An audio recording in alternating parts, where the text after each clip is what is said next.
কথায় প্রচলিত আছে যে উপরে ফিটফাট ভিতরে সদরঘাট, কিন্তু এখানে পুরো চিত্রপটই ভিন্ন। বাইরে থেকে দেখলে সাধারণ একটি কুঁড়ে ঘর, কিন্তু ভিতরে ঢুকলেই চোখ কপালে ওঠার মতো দৃশ্য।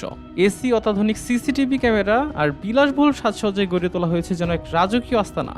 নোয়াখালীর চাটখিল পৌরসভার ভীমপুর গ্রামের বেদেপল্লীতে সরকারি খাস জায়গার উপর নির্মিত এই ঘরকে ঘিরে উঠেছে নানা অভিযোগ। স্থানীয়দের দাবি, ববিতা আক্তার সুমাইয়া নামে এক নারী দীর্ঘদিন ধরে এখান থেকে মাদক কারবার বা ব্যবসা পরিচালনা করছেন।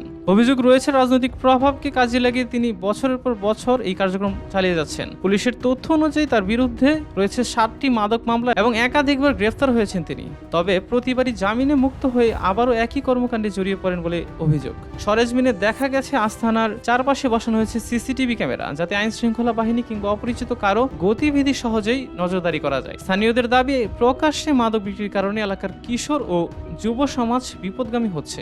তারা এই মাদক সিন্ডিকেটের নৈপথ্যের শক্তিগুলোকে চিহ্নিত করে অবৈধ আস্তানা উচ্ছেদ এবং জড়িতদের আইনের আওতায় আনার দাবি জানিয়েছেন।